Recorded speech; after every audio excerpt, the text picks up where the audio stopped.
Printed salwar और plane कमीज। ऐसा सूट अगर आपके भी पास है तो ये वीडियो आपके बहुत ही काम में आने वाली है, क्योंकि मैं एक बहुत ही सुंदर सा नेक डिजाइन आपके साथ शेयर करने वाली हूँ। तो ये वाली व्हाइट कलर की प्लेन शर्ट है और इसके साथ में ये प्रिंटेड जो फैब्रिक है ये इसकी बॉटम है, और साथ में मैंने इसके बीच में ये वाला कपड़ा जो है बचा लिया था नेक डिजाइन बनाने के लिए। तो सबसे पहले यहाँ पे ये वाला जो फैब्रिक है इसके नीचे फ्यूज पेपर या फिर पेस्टिंग पेपर लगाकर इसको रेडी कर लेंगे। तो मैंने कुछ इस तरह से इसको लगा लिया है। नीचे पेस्टिंग पेपर मैंने यूज़ किया है। इसकी जो लेंथ है वो मैं तकरीबन यहाँ पे 13 इंच रखूँगी। अभी मैं सोच रही थी कि थोड़ी सी इसकी लेंथ है वो थोड़ी सी बढ़ा देती हूँ, तो यहाँ पे मैंने थोड़ा इसको फोल्ड ज़्यादा कर लिया। डबल फोल्ड करते हुए सेंटर में मैंने कट कर लिया 2 पार्ट में। अभी जो इसकी लेंथ है वो तकरीबन 14 इंच तक है। इसके साथ की मैंने मैचिंग मल्टी कलर की लेसेस ली है इसमें लगाने के लिए। तो डिज़ाइन के अकॉर्डिंग जो पट्टी मैं यूज़ करने वाली हूँ उसका जो प्रिंट है आप देख सकते हो ये ऊपर की तरफ में जा रहा है। इसको तो मैं अपने अकॉर्डिंग सही करके रख लूँगी। आपका जैसा भी प्रिंट हो, ज़रूरी नहीं है कि आपको इस तरह की पट्टियों वाला ही प्रिंट चाहिए। जैसा भी प्रिंट है आप नॉर्मल इस तरह की एक पट्टी को कट कर लेना। और इसकी लेंथ मैंने आपको बता दी है। पट्टी की चौड़ाई वो 2 या 2.5 इंच आप दोनों तरह से रख सकते हो। तो यहाँ पे पहले किनारे की तरफ इस लेस को उल्टा रखकर स्टिच कर लेंगे। तो यहाँ पे मैंने लेस को स्टिच कर लिया है। अभी क्या करना है, पीछे वाले पार्ट को फिनिशिंग करने के लिए एक्स्ट्रा पट्टी लेंगे और इसके ऊपर रख देंगे, और जो लेस वाली सिलाई है उसके ऊपर सिलाई लगा लेंगे। तो मैं आपको सिलाई लगा कर दिखाती हूँ। ये मैंने सिलाई लगा ली है। अभी क्या करना है, इस पट्टी को फोल्ड करना है, ऐसे रख कर प्रेस कर लेंगे अच्छे से।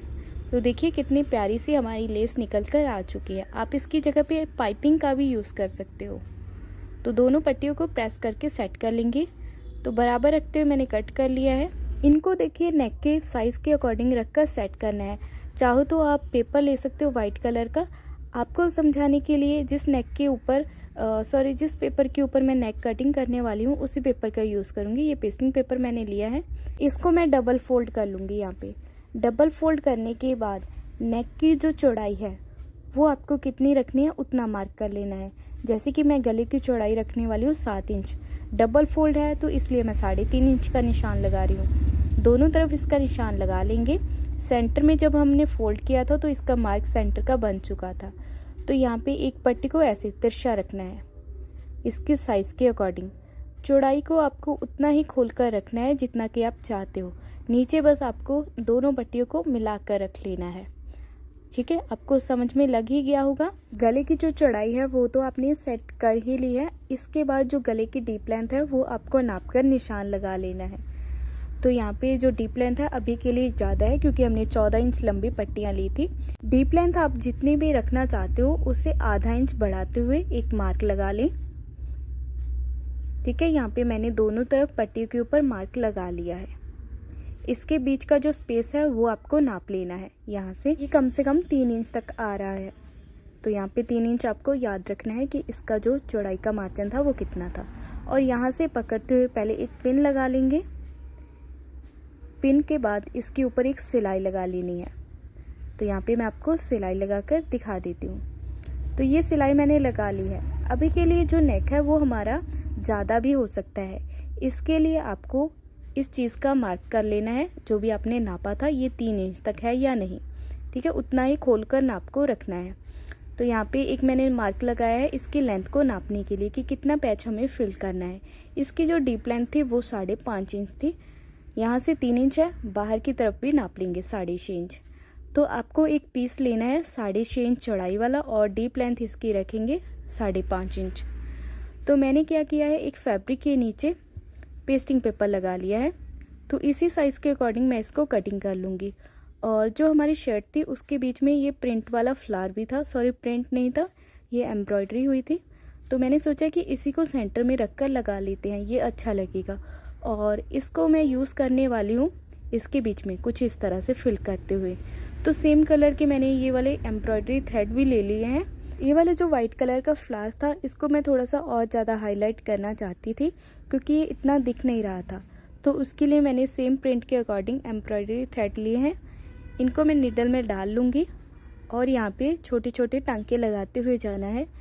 ये टांके तो आपको आते ही होंगे। ये मैं बैक स्टिच की तरह टांके लगाऊंगी। फिर भी अगर आपको नहीं पता है तो आप देख सकते हो, पहले थोड़ा सा बढ़ा के टांका लगाना है।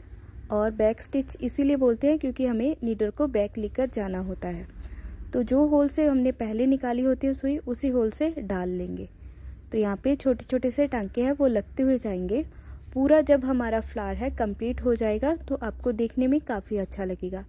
फूल के जो नीचे वाली पत्तियां हैं उनको मैं ब्लू कलर से और ऊपर वाला जो फूल है उनको पिंक कलर के साथ फिल कर लूँगी। थोड़ी देर के बाद पूरा फ्लावर्स मैं आपको कंप्लीट करके दिखाऊंगी। बस आपको यहाँ पे मैं टांका लगाना सिखा रही हूँ। इसके बाद मैं पूरा फ्लावर कंप्लीट करूँगी इस पिंक थ्रेड के साथ भी। तो यहाँ पे देखिए हमारा फ्लावर जो है वो पूरी तरह से कंप्लीट हो चुका है। तो अभी इस पैच को नेक के बीच में फिल करना है। तो ये वाले जो मार्क है वो मैंने लगाए हुए थे। मार्क के अकॉर्डिंग इस पैच को रखकर फिल करना है। यहाँ से चौड़ाई को माप लेना है कि हमारी 3 इंच है या नहीं। ठीक है, तो यहाँ पे साइड में पिन लगा लेंगे। पिन लगाते हुए इसकी साइड में स्टिच लगानी है, इस पैच की साइड में। ठीक है, किनारे की तरफ नहीं लगानी है। नेक की जो चौड़ाई है वो भी आपको ऊपर से माप लेनी है कि वो ज़्यादा तो नहीं हो चुकी है, इसलिए आप पिन को उतार कर आगे पीछे भी कर सकते हो। तो ऊपर की तरफ मैं सिलाई लेकर आ रही हूँ और इस पैच को इसके साथ पहले ही स्टिच कर देना है। ये बहुत ही इजी तरीका है इस तरह का नेक डिज़ाइन बनाने का। ये डिज़ाइन आपने काफ़ी ट्रेंडिंग में देखा होगा, तो इससे इजी तरीका मैं आपको नहीं बता पाऊँगी क्योंकि ये काफ़ी इजी तरीका अभी के लिए मैं शेयर कर रही हूँ। तो इस तरह का पैच जो है वो आप पहले से एक रेडी कर लेना। फिर इसके साइज़ के अकॉर्डिंग एक बड़े नेक को कट करें। बड़े नेक बना लेने के बाद शर्ट में फिर इस पैच को बड़े नेक के बीच में फिल कर दें। बहुत ही आसान तरीका है ये। अभी देखिए ये वाला जो पैच है वो हमारा अलग से एक रेडी हो चुका है। इसकी डीप लेंथ को मार्जिन छोड़ते हुए माप लेंगे। तो ये 12.5 इंच तक आ रही है और चौड़ाई को भी मार्जिन छोड़ते हुए माप लेंगे। ये 8.5 इंच तक आ रही थी और इसके बाद जो है वो नीचे की चौड़ाई आपको माप लेनी है। यहाँ से ये 2.5 इंच आ रही है। तो ये जो मेज़रमेंट है वो आपको याद रखना है। पेस्टिंग पेपर या फिर फ्यूज़ पेपर या फिर बुकरम ले लेनी है, डबल फोल्ड करना है, उसी साइज़ के अकॉर्डिंग आपको मार्क कर लेनी है।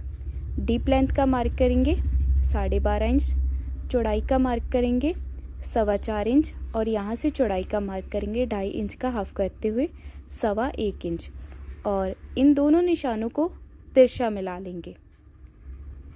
ठीक है, तिरछा मिला लेने के बाद इसका मार्जिन रखेंगे 1/2 इंच या फिर 1.25 इंच, उतना रखते हुए साइज़ को कट कर देंगे। फिर जो हमने शेप बनाई है उसके अकॉर्डिंग नेक को कटिंग करना है। इसके बाद जो काम है वो आपका बहुत ही सिंपल सा ही है। जैसे कि हम नॉर्मल नेक रेडी करते हैं वैसे ही इस नेक को भी रेडी करना है। फैब्रिक के ऊपर मैंने रेडी कर लिया था, अभी इसको कुर्ती के ऊपर बना लेंगे। ये भी बन चुका है।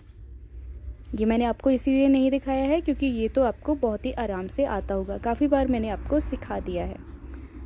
बस इस पैच को बराबर रखते हुए इस बड़े वाले नेक के बीच में फिट कर देंगे। साइड में आपको काफ़ी सारे पिन लगा लेने हैं। जब तक ये अच्छे से सेट नहीं हो जाता है इसके ऊपर सिलाई नहीं लगानी है। तो जब ये सेट हो जाए इसके ऊपर किनारी किनारी में सिलाई लगा सकते हो। तो अभी ये वाली जो पट्टियाँ हैं ये हमारी उठ रही हैं। साइड में आप सुई धागे से छोटे छोटे टांके लगा सकते हो, सिर्फ ऊपर ऊपर। तो इसी के साथ आज का जो हमारा नेक डिज़ाइन था वो पूरी तरह से कंप्लीट हो चुका है। आपको उम्मीद करती हूँ कि बहुत ही आराम से समझ में आ गया होगा।